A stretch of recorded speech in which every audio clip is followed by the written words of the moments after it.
quite keen on a bit of a murder mystery. So I actually have a mystery without the murder for you today, and it all surrounds this paint box. I was sent these watercolours, 48 of them artist grade from Lightwish, and I dutifully swatched them all out, and you can watch all that later. I looked at the pigments and whether they were light and whether they were single pigments, how they lifted, were they transparent, you know, all the stuff. And then I was online and I saw what looked spookily familiar. I saw a paint box, 48 colours, by a company called Art Whale. You can't get them in the UK, but you can in America. I thought, that's a bit odd. And it was like a couple of years old, because they then went and found a review on YouTube, and I'll put links to it in the description.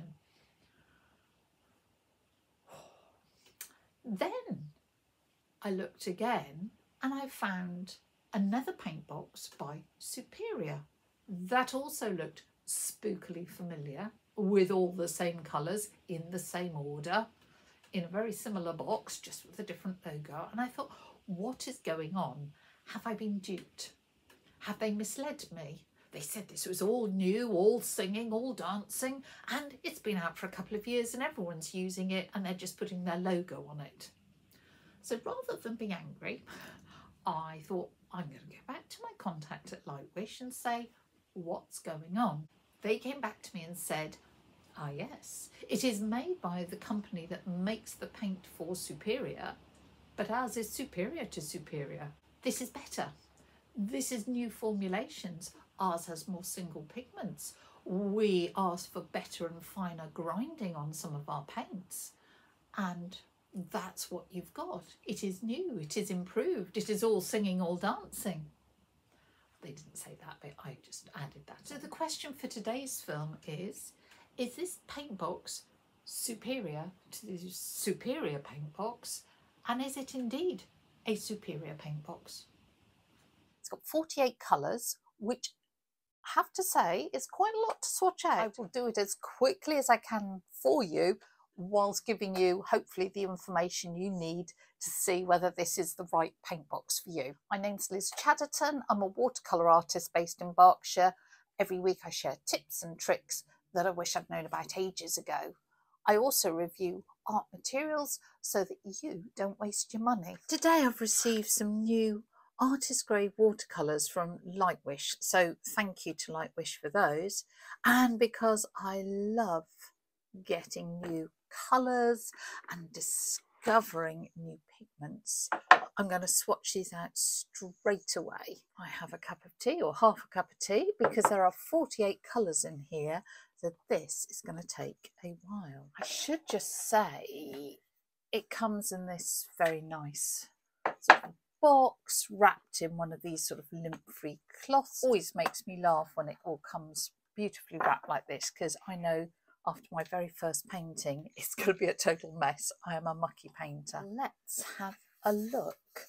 So we've got sturdy metal tin, and inside we have all these beautiful colours. They are artist grade, and they say that most of these are single pigments. Comes with a nice quill brush. Doesn't have a size on it, but that looks to be, oh gosh, what would you say? Probably about an 8. Yeah, I'd have thought that's probably about an 8. Don't know what the hair is, whether it is synthetic or natural. I'll put it in some water to soften up and that might become more obvious. Just a tip, if you get a new brush and it comes with this protector, don't try and put the protector back on the brush once it's softened up and you have used it, because you'll just bend those little hairs at the edge out and damage it. That's literally for transit, so chuck it away. Brushes are usually dipped in gum arabic once they've been produced, just to keep them in shape during transit. So you just need to soak it in water to dissolve that gum arabic away, and it will soften.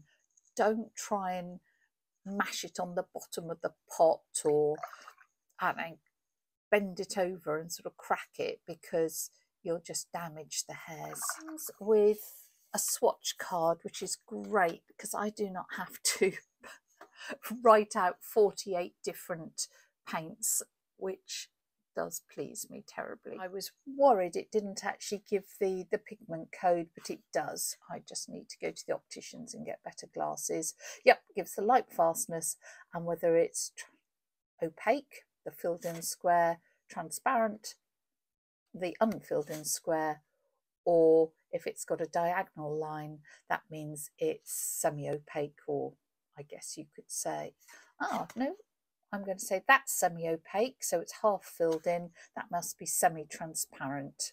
So it's got a 4-tier transparency scale of, yeah, opaque, transparent, semi-transparent, semi-opaque. What do they say? So the colour powders originate from Europe. So yeah, the pigments come from Europe. They're artist grade watercolours, suitable for various styles. The gum arabic comes from Khartoum. So there's something about the manufacturing process, so individual grinding, because the milling and grinding of watercolours is so important. It releases the colour, and there's a huge colour shift from just the pigment and the binder, and then when it goes through the mill, you really see a colour shift. And they're saying it goes through the mill a number of times. Oh, it takes 4 to 8 weeks, because what they do is put the pigment in, to follow the recipe, put the pigment in and let it hydrate before it goes through milling and grinding. I should just say, yes, these are produced in China, just in case. Sorry, I sort of assumed that you knew that, but I should just state it. So they are produced in China. The pan holders are removable, which may make my life a little bit easier. Or if you wanted to change things around, you can just get those out. Individual pans are wrapped, so you're going to have to unwrap these before we can start swatching. They have got the pigment information and the name and all those things on the end, so I would suggest not taking that off, because lots of these will look pretty identical. And if you can, just leave the info stuck on the side. Now, unfortunately, that is a shame. The actual name gets ripped off, so maybe I would be more sensible to remove that and stick it on the bottom along with the name. That, I think, is what I'm going to do. So this, for example, is called Skin.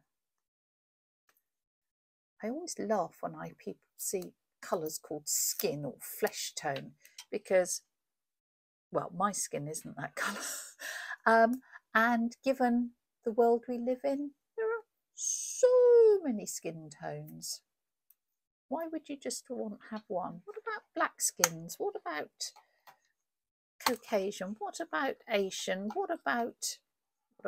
And to go through all of these, removing the labels, as I say, just putting those little sticky notes on the bottom, putting them all back in order, and when I've done that, we will swatch them all out. Well, I have to say I'm getting quite bored with this game, but it is totally worth doing your preparation properly, because this is a set that's going to last you for years. Because when you drop this and all the little pans go in every different direction, you know, if you looked here, you would be hard pressed to say, oh, which is which in their dry state. And yeah, you need to put them back, so if one's run out you can replace it, or you're looking for a colour with a particular property or whatever. So much as all we want to do is see whether these are lovely colours on the paper, see what they've actually given us, it is really worth just preparing your paint box and getting it all sorted. Let's make sure those are all firmly in. I will cry if they all fall out. While I was doing that, my brush was soaking, and there it is, all nice and soft, and it appears to come to a very nice point. I don't know what hair this is. It does look like animal hair, so I'll reach out to Lightwish and ask what it is so that I can tell you, because obviously if you're vegan or vegetarian, you would not want to use animal hair, but I could be totally wrong, and maybe it isn't. So we're starting with titanium white, and what I'll do is, I think, swatch over the information, and that'll help me judge the transparency, and then thin it out. Now obviously white on white you can't see a thing. White was PW6. This skin that I've already been funny about is PY35.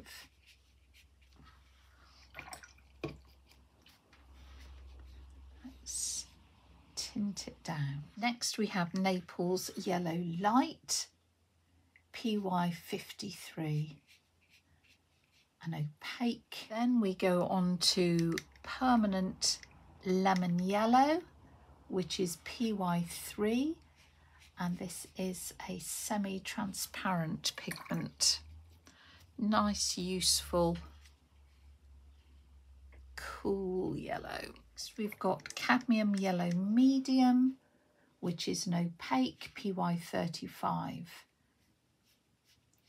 So you can see the skin one here, PY35, this PY35, which just goes to prove that much as your pigment information is useful, the way it is milled and mixed does totally impact the final colour.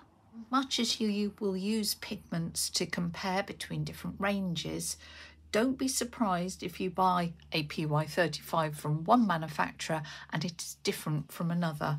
This is Permanent Yellow Medium. It's sat down as an opaque, PY65.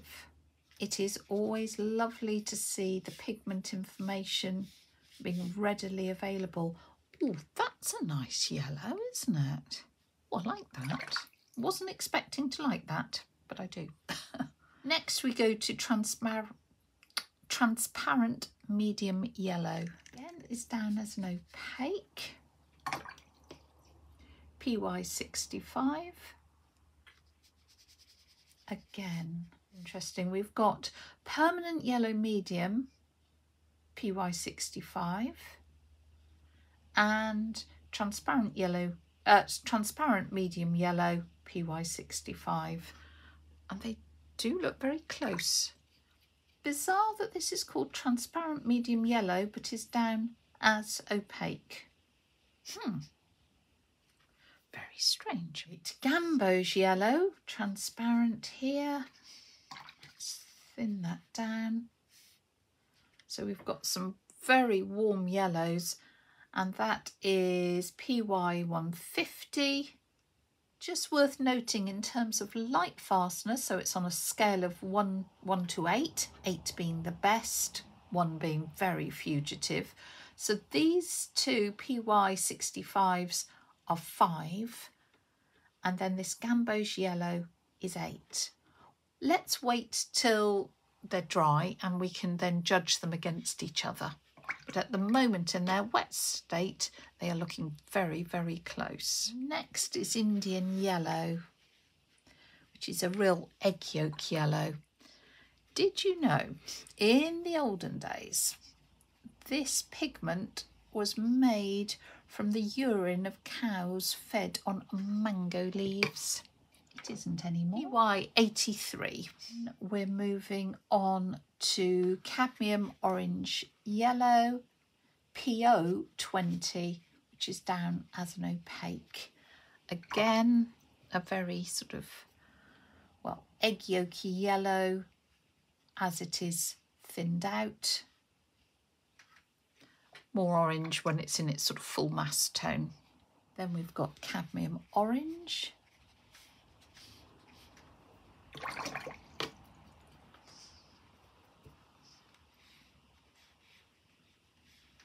Permanent orange red. So this is a semi-opaque and it has a permanence rating of 7. Lowest I've seen so far is 5 for these. Well, we've got permanent yellow medium, which is 5, and transparent medium yellow at 5. The ones I've already made a comment on being PY65 and looking very close to each other. Then we move to Scarlet. Scarlet is PR123. Oh, that's a nice colour, isn't it? Look at that. And that's really thin. Oh, sorry, I've just picked up some of the red from above it. I was going to say it just thins down beautifully to a really vivid pink. And that's interesting. So that has a permanence. Shall I just get rid of that? Sorry about that. Of 7, which is good because often when you get these lovely vivid pinks, they are rather light fugitive, but that's at a 7. Then we come on to PR122 magenta. That's a yummy colour as well, isn't it? Don't like how it thins out as much. I really loved how that scarlet thinned out. I mean, that's not a criticism of the colour, that's just an observation. Then we have a Chinese red, PR254. This is a semi-transparent with a colour fast of 8. So I'm so glad they provided this swatching card for me.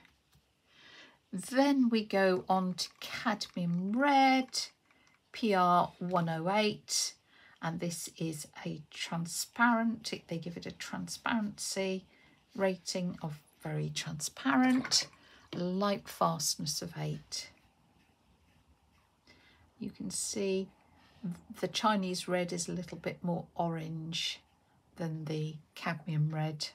Just to show why it's important to swatch, we're just coming on to rose red. This is rose red. Now, if you look at it in the tin in its dry state, you wouldn't have a clue what colour it is. So I would urge you to go through one of this swatching exercise, because you might suddenly find that you have got the most yummy colour, which really looks a bit uninteresting when it's in the pan. And that is a case in point. PV19 transparency and with an 8 light fastness. We're going to come on to Madder red, and that's PR177, semi-opaque, and that's a 6. But again, that's a beautiful colour. Berries in autumn. This is PV19 violet. Again, absolutely gorgeous colour. Let's just spread that out. Transparent, and that's a 7. Gosh, this is testing my eyesight. Royal Purple's the first mix. All these have been single, haven't they? So this is PV19, which was the violet, with PB29. So I'm expecting this to be a lot more purple, and indeed it is.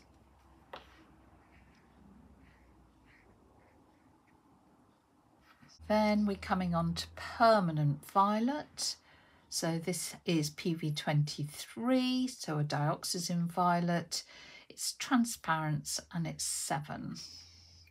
Well, there are some gorgeous colours in here, aren't there? Right, cobalt blue, PB28, transparent and with an 8 on the colour fastness scale for us, so we can really see it. And then we're coming on to Indigo. So this is a 3 pigment mix. PV19. Let's go back here. Wasn't that PV19? It was indeed. PBK6, so it's got some black in, and PB15, so that's phthalo blue, isn't it? So that's a 7, and it's a semi-opaque. What a beautiful, rich blue that is. Possibly it's got a lot of that phthalo blue in. I might have expected it to be maybe a little bit darker in tone as an indigo. Looks more like a Prussian blue to me, but there you go. We've got a Prussian blue later, so that'll be fun to see.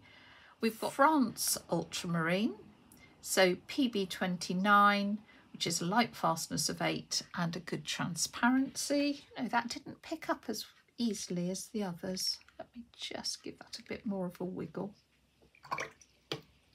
Maybe I'm just getting sloppier with my swatching.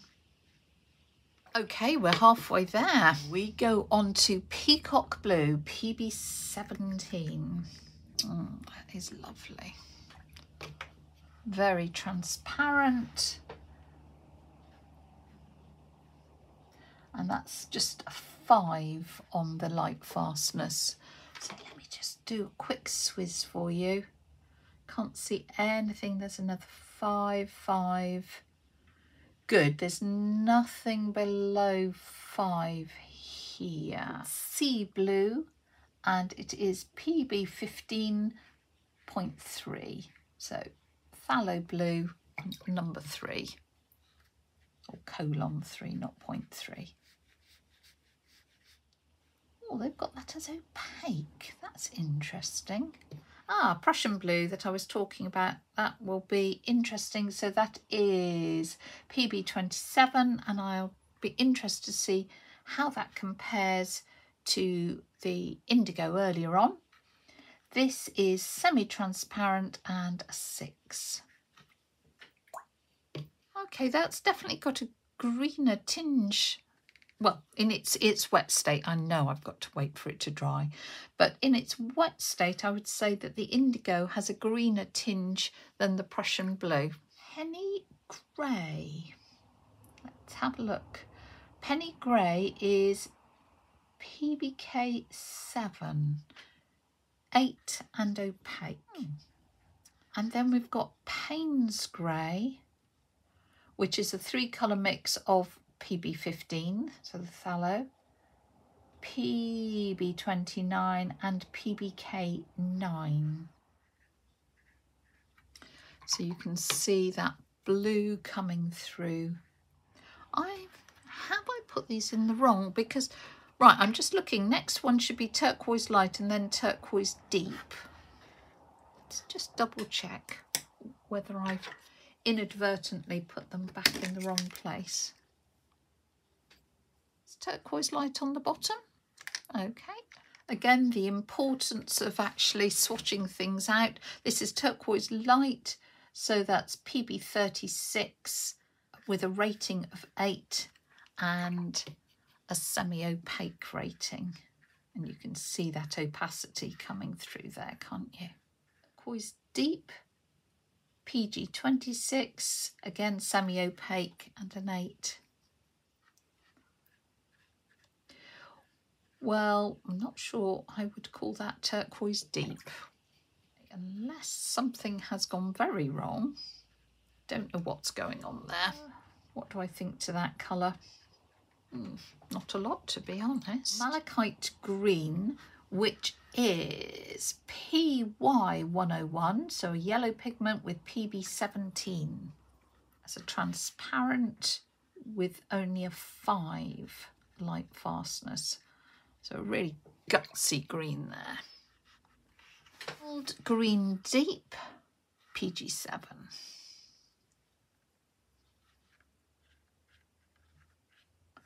Transparent with a light fastness of 8. Now, while wet, these look incredibly close. And I'm just saying to myself, why would you use this with a permanence rating of 5 and it's a 2 pigment mix as opposed to that emerald green deep. Let's obviously wait till they're dry, but you know, these are sorts of questions that go round in my befuddled head. Hooker's Green, PG 17.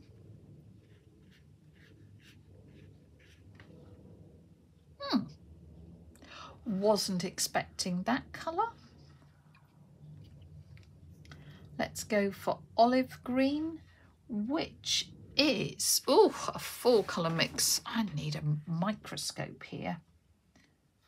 PG 36, PY 12, PR 101 and PW 5 with a rating of 6 and semi-transparent. Well, it is a beautiful olive green. Oh, that is lovely. Sorry, when I saw the PW5 in there, I was like, oh, what on earth is this going to be like? But isn't that a beautiful colour? Real green gold. Tree green. What's the betting? No tree on earth has ever been this colour. So we have PG 36, PY 12, PR 101 and PW 5 again. Well, that's interesting. So same pigments. This one is given a transparency rating of transparent. That was semi-transparent. That's got a 6 rating, light fastness. This has got an 8, but it's the same pigments. Okay, if any people who are far better at pigments than me are here, please explain how the same pigments in there will lead to that different rating. I obviously understand that the balance, that's got far more yellow, that's got far more red in it, will change. But I am a bit confused about that permanence rating. So now we have permanent green, which is PG 36 and PY 74, 7. And is semi-transparent. Do you know, I think that's a horrible green. Isn't it funny how different colours just appeal to you or don't? A yellow green, so we've got PG 36 and PY 74 again. So same. This is a semi-transparent again, and this is an 8 as opposed to a 7. Right, then we're coming on to some sort of earth colours. We've got lemon sienna, raw sienna, burnt sienna. I've heard of lemon sienna, which is PY 42, light fastness of 5, and it's meant to be transparent. Just want to compare, because I've got it all hidden under here, how. Oh yeah, that is, it's a far more gentle lemony yellow compared to the permanent lemon yellow. Then we come on to our yellow ochre, which again is a colour that just always does appeal to me. Something about yellow ochre I just love. Then we're going to come on to Naples yellow, PBR 24. And opaque. We have a raw umber at PR 7, 8 transparent. Oh, wasn't expecting that as, that's raw umber. I was expecting something a lot browner. Right, then we have PR 101 and the PBR 7 here, which is umber. Gosh, which is quite a burnt sienna-y sort of colour, isn't it? Got burnt sienna later, so that's going to be interesting to look at. Pozzuoli red ochre, PR 101. It is rated as opaque, and indeed it does look very opaque. Van Dyke brown, which is PBR 7. Sorry, I've got some of that permanent green coming to play in the party. Let me just stop them canoodling there. Then we have got burnt sienna. It says PB7. I think that's a misprint.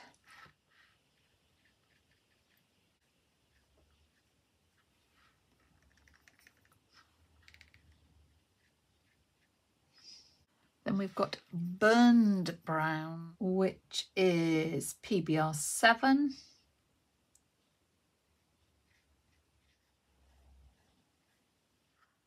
And last but not least, we have ivory black, PBR9. 48 colours. Which is your favourite? I'm going to let those dry and then we can come back and make a few comments and observations. So I think we're just about dry, ooh, apart from that cobalt blue. While they were drying, I was just checking the names of some of these because I just don't memorise all the pigments. I'm not one of those people that says, PB da-da-da.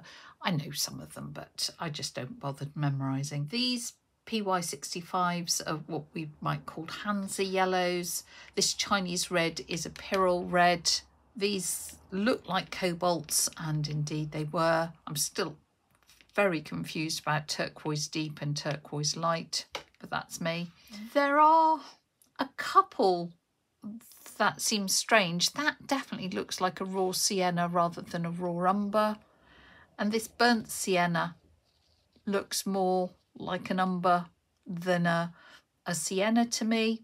But you've got lots of the iron oxides and that sort of variation in the range, because you've got like PY42 here and then all through the brown. So you've got a really wide range of earths. As I say, not particularly the colour I would be expecting, but there are substitutes, so that's fine. I really like the range of pinks and purples in there. Not that keen on the greens, but hey ho. Apart from the olive green, which I really like. I commented on the malachite green and the emerald green deep being very close in their wet state, and they look very close in their dry state. Say these, I also commented on these two yellows, and they are, well, they look identical to me. I'm not quite sure why you would have included both of them. So there are some oddities in there, but it's a beautiful range of colours. They were lovely to pick up and use. And I guess the proof of the pudding will be in the painting. This set of 48 colours in the UK is currently £49.99. I couldn't find them for sale in the US, but I will be asking, and if I can find them, I'll let you know. Let's have a quick little play with these paints and see how they work. It's never a bad idea to just give your paints a bit of a spray to activate them before you start painting. Now, I saw this idea on Colby Bloom's Instagram account. It's just a more exciting way of swatching out colours, and it's doing some rainbow sort of misty trees. So I've wet the paper across the bottom with a slight diagonal line, and now I am going to paint some trees using this lovely brush they supplied, just some sort of very approximate pine trees, whoops, that will come into the bottom, and it'll fade off down there. Let it all merge and come into the water.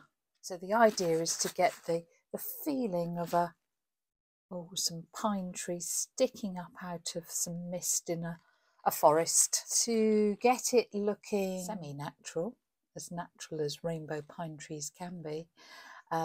Make sure you do alter the distance between them and the height of the trees and so forth. I'm going to pick out some of my favourite colours from that swatch card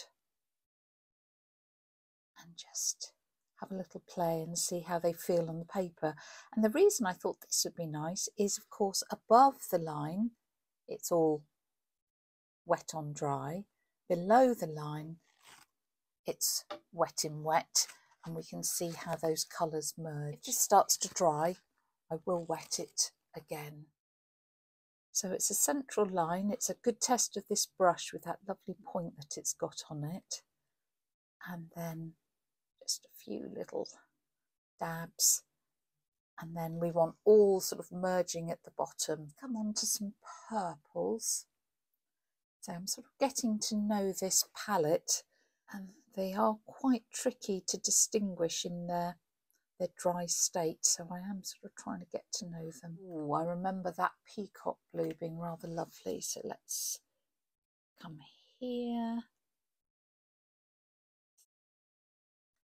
And then after the peacock blues, wasn't that keen, was I, on those turquoises?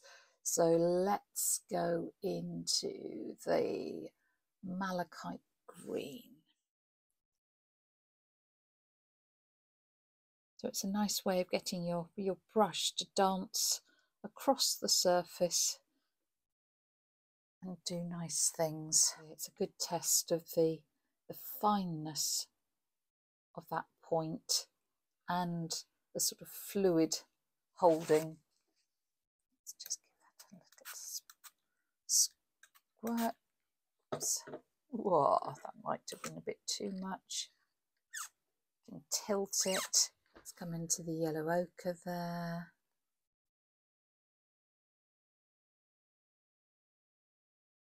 As it's wet, what you could do is just with a little clean water go back in and encourage a bit more merging or a bit of texture, even by putting a few drops.